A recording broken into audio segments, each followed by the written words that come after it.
Un Mustang P51, un Super Scorpion et un DH-C2 Diver, 3 fleurons de l'aéronautique représentés ici par 3 maquettes de grande échelle avec les mêmes caractéristiques que les vrais avions. Leurs concepteurs, ces ingénieurs en herbe, des élèves de terminale sciences technologiques de l'industrie et du développement durable, la première promotion du projet STI 2D, Club Aéronautique Espace du lycée Gaston Monnerville à Kourou. Ils y ont travaillé pendant 18 mois, un exploit dont ils sont fiers. Je l'ai bien vécu, franchement tout s'est bien passé. On a pu aller sur pas mal de sites, on a pu voir pas mal de personnes.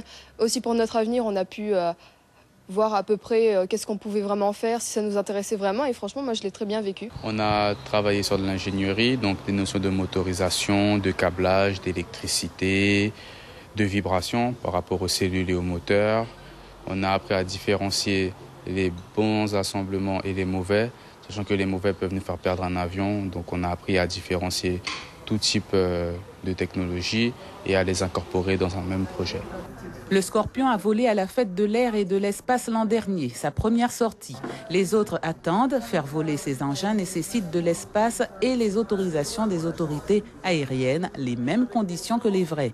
C'est un connaisseur, un ingénieur de l'aéronautique qui a conduit ce projet avec les élèves. Nous avons utilisé des logiciels, nous avons fait des expérimentations scientifiques et techniques, de la même façon que nous pourrions le faire dans un bureau d'études, un vrai bureau d'études où on développe de vrais avions, de vraies fusées, de vraies voitures.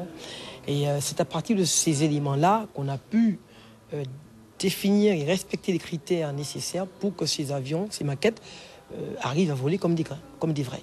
Et tout cela en respectant à la fois le contenu d'un programme scolaire qui demande une acquisition de savoir et aussi ce qu'on attend normalement d'un bureau d'études. Et donc ça montre bien que ces jeunes ont besoin qu'on leur donne ces éléments-là, qu'on leur donne ces pistes de se dépasser dans ces domaines-là. Et je crois que ça laisse penser à de très belles choses pour le futur. Car ces élèves se sont portés volontaires pour ces travaux qui requièrent plusieurs qualités, dont la rigueur et la précision, qui leur ont permis d'améliorer l'ensemble de leurs résultats scolaires. Ils avaient en main des dizaines de milliers d'euros de matériel financé par des partenaires privés et publics, des moyens indispensables pour soutenir cette excellence aéronautique. Ces appareils serviront d'ailleurs pour la formation des élèves du brevet d'initiation aéronautique.